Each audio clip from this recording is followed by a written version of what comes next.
他们之所以成为不倒翁的原因到底是什么？因为在过去的50年呢，我们看到很多原本我们想象都不可能倒闭的一些公司，你比如说雷曼兄弟，比如说 AIG 等等，他们最终倒闭了。但是我们看到这2位不倒翁呢，如今非常的健康，而且还洋溢着青春的光芒。你们不倒的秘密到底是什么？ I had a great teacher roughly 60 years ago. I learned certain principles. They're in a book called The Intelligent Investor. And I've applied those principles since. I've been fortunate that I have a good emotional temperament for investing. But I don't have any great secrets or anything of the sort. I look at businesses. I try to figure out which ones I can understand. I skip the ones I can't understand. I try to look at the ones with good prospects for the future, and I try to buy them at a reasonable price. And then I hold them for a long time. And it's not more complicated than that. 你刚才提到的这位老师应该是很多人都知道的 Graham， 也是把你招进哥伦比亚大学的那位老师。但是他到底给你教了什么样的一个投资理念，让你至今都觉得受用到了现在？ That the important thing to do was not to look at a stock as something that moved around every day and that might go up or down based on rumors or based on whether they were going to split the stock or have good earnings this quarter, but instead to look at it as an investment in a business, as a part interest in a business to own over a long period of time, and to look for a business that had certain advantages that would keep it quite profitable over that period of time. And he taught me basically not to pay too much for that business when I found it. And it's very hard to lose money if you follow Mr. Graham's advice. There may be people making more money than you in the short term, but if you never lose any money and you make reasonable profits over time, it amounts up. And that's basically what I've done, and Charlie's done the same thing. 很多的书上都说，老师曾经给你归纳了3大投资原则，或者是5大投资原则。你今天是不是也在现场给我们来归纳一下？ Well, the first principle is to look at a stock as a piece of a business, and not just as a little stock symbol that moves around. The second important lesson is what he called the margin of safety. That if you thought something was worth 10, you don't pay 9.5 for it, or 9 3/4. You wait till it's significantly below the price you think it's worth, so that you don't try to drive a 9,800 pound truck across a bridge that says limit 10,000 pounds. You look for one that says limit 20,000 pounds. So you always have a margin of safety, and that's a basic concept from Graham. But Warren believes in a margin of safety. That's the way he's created it, and it wouldn't be an investment with a margin of safety if it didn't have a lot of room for mistakes and mischances of life. It's not too hard to look pretty good over time if that's the portfolio you start with. And I haven't begun to name a great many others. So, and the life of the active speculator in stocks is a terrible life with a lot of gnawing in the gut and an occasional crisis.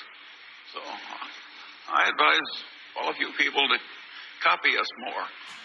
I don't see why more people don't do it the way we do it. It's a lot of fun. And it works pretty well. 我觉得您是非常幸运的，因为你有一位非常出色的老师，他也是一位非常出色的投资家。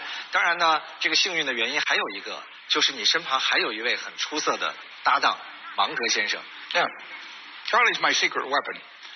He tells me when I'm wrong, which happens often, and he educated me early on in the importance of not buying something that just was statistically cheap, but also something that basically had a fundamentally very, very good business that would endure over time.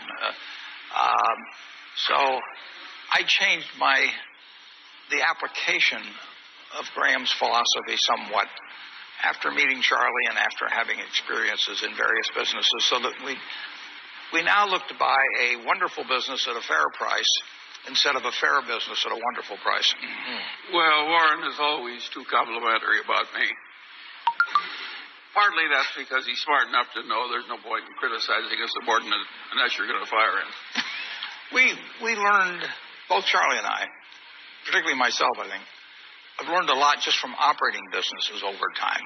We are better investors because we are businessmen.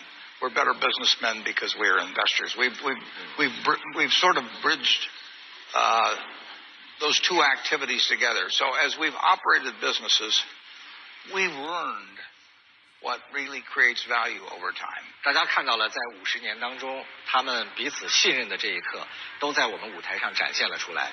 之前呢，我在一篇文章当中也看到过，巴菲特是这么来描述芒格的。他说呢，芒格用思想的力量拓展了我的视野，让我用不可思议的一种速度，从大猩猩就变成了人类。这个评价是非常高哈。他说没有他的话，我要比现在贫穷得多。那仅仅从这样的一个角度而言，巴菲特先生，您觉得你们二位谁更聪明一些呢？ Well, Charlie's smarter in most ways. Yeah.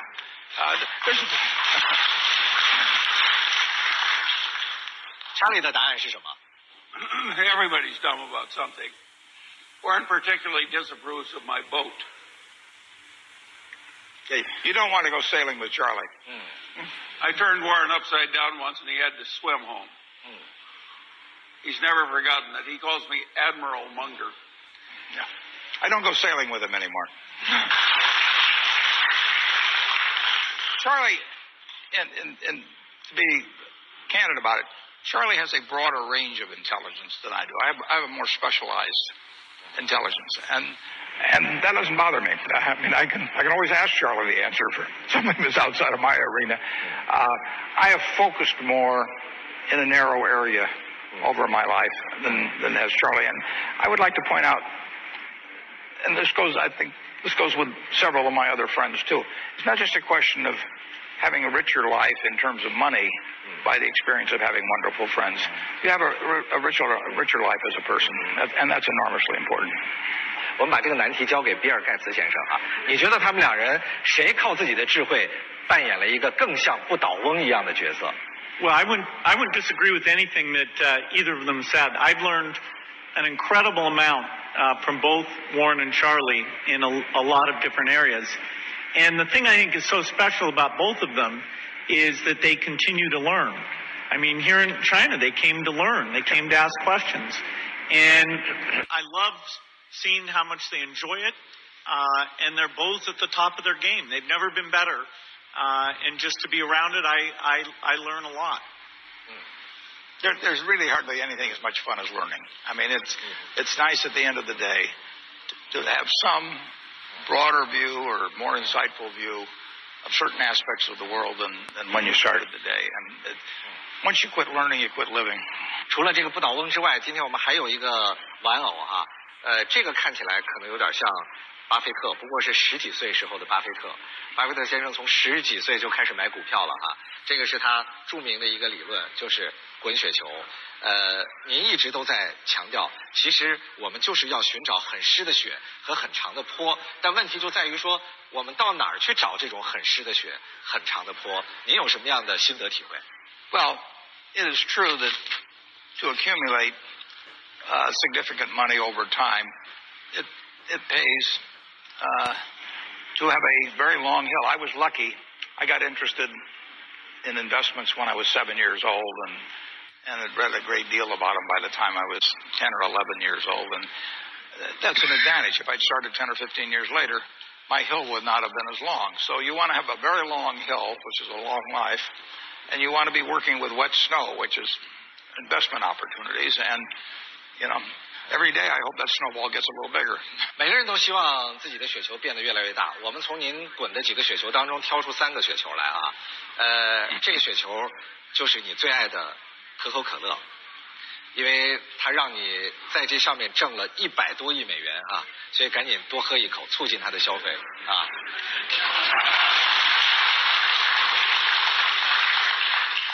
第2个雪球相对于中国的百姓来说更熟悉，我们把它叫做中国石油。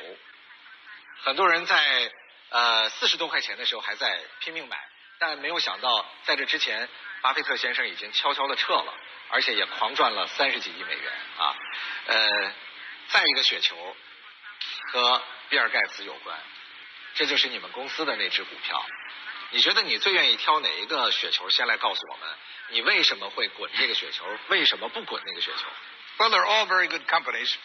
Since 1886, people have been drinking more Coca-Cola and related products. Here in China, Sprite is enormously popular, more popular even than Coca-Cola among the Chinese people. But that's been going on now for 124 years. Today, there will be 1.6 billion servings, 8-ounce servings of Coca-Cola products drunk by people throughout the world. It goes up almost every year.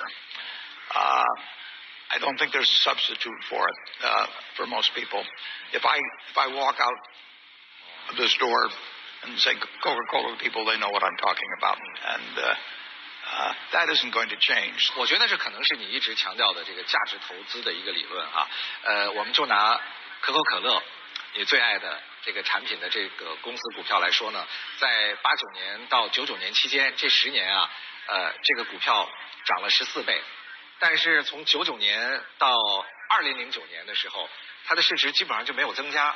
如果是像我一样的一个普通投资者，我可能就会很困惑，在后面这10年我到底该怎么办？你那个时候有没有困惑过 We're comfortable owning, we'll very, very likely own Coca-Cola 10 years from now.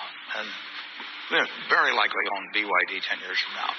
We'll own the businesses we own 10 years from now. 98年之后到现在，那么可口可乐基本上是跌了30%。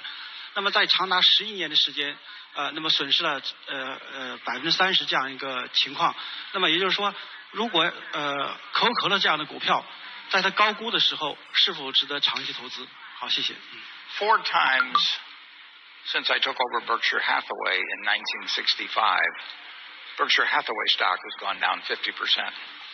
Now, I like it when the stocks I'm interested in actually go down because, if I'm going to buy a hamburger today for $1 and tomorrow I can buy a hamburger for 50 cents, I like the 50-cent hamburger better than the $1 hamburger. I'm the same way about stocks. When they go down, I like them better. Most people don't react that way. They're bothered when their stocks go down. But I don't. Something like Coca-Cola, if it went down a lot in price, I might very well buy a lot of it. Looking back, obviously, with the advantage of hindsight, there have been times when I could have sold Coca-Cola and then bought it back cheaper later on. There's times when I could have sold Berkshire Hathaway and bought it back cheaper later on. I don't think I'm very good at that particular game. I don't know how to do it well. So I just stick with what has worked for me in the past, and I'll keep sticking with it. 但我觉得你有一个名言，其实是大家都知道的，就是当别人贪婪的时候，我们需要恐惧。我们不妨在中国石油这只股票上来看一看，当别人40多块钱还在买的时候，您早就已经把它抛了，是不是意味着当别人正在贪婪的时候，您早已经开始了恐惧？ I forget what year I bought PetroChina, but I was just reading the annual report sitting in Omaha. It was in English, and I didn't know much about the company. I didn't know what price it was selling for, but I read the report, and after I got through, it was a very good report. Very straightforward, lots of information. And when I got through reading the report, I thought this company at that time was worth about $100 billion. And then I looked at the market price, and it was selling, the coal company in the market was selling for, I don't know, $35 billion. So I bought it. It then advanced to a price where I really didn't think that it was undervalued anymore. Still a fine company. And we sold the stock at that point. It went up quite a bit after we sold it. 但是让我们比较疑惑的是，到了2008年，油价非常高的时候，股市也非常牛的时候，您却买了康菲石油。然后呢，后来随着金融危机发生，康菲石油也在不断的下跌幅度超过40%，您却在赔钱的时候又把康菲石油卖掉了一部分。我们不知道为什么同样都是投资石油公司，您好像在这2只石油股采用是不同的做法。买康菲石油的时候，国际油价大概已经达到了140美元了啊。That's a very good question. I made a significant mistake in ConocoPhillips. I bought when oil prices were high. I thought ConocoPhillips looked cheap on the price that it was selling for, even if oil prices fell somewhat.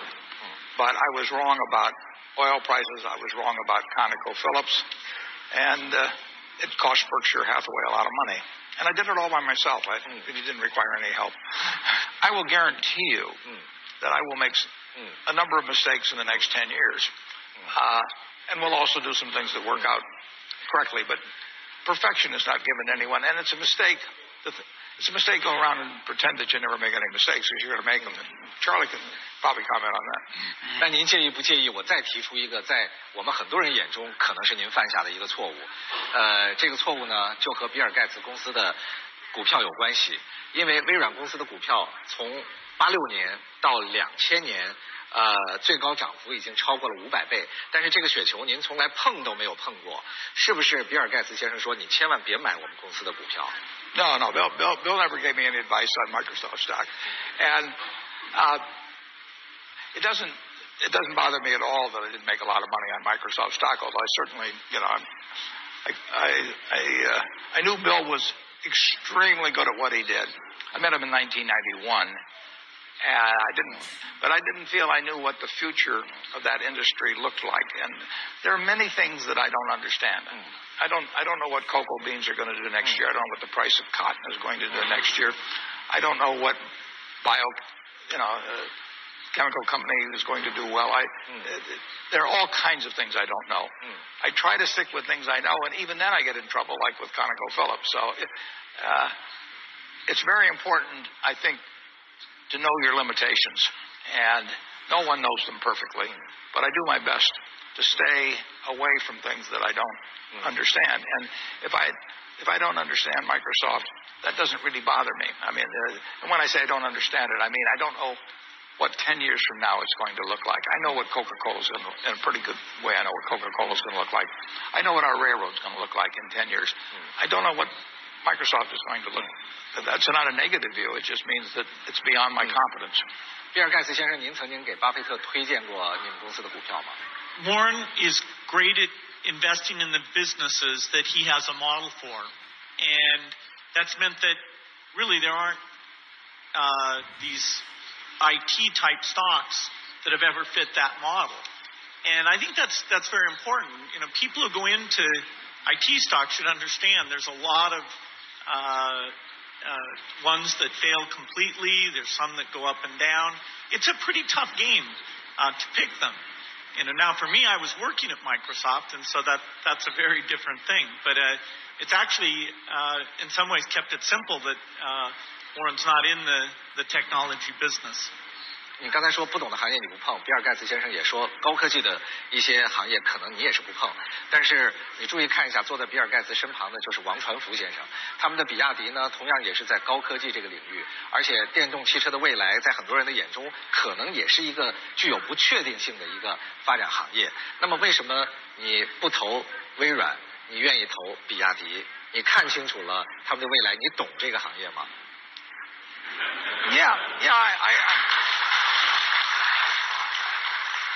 Charlie and I have been observers, and pretty interested observers, of the automobile industry for really 50 years or more. And doesn't mean we've owned a lot of auto stocks or anything, but we do have some idea of what makes for success and failure in the business. And we think a company like BYD doesn't come along very often. Now, there could easily be some IT stock, high-tech stocks that are coming along the same way, but we just don't think we can spot them.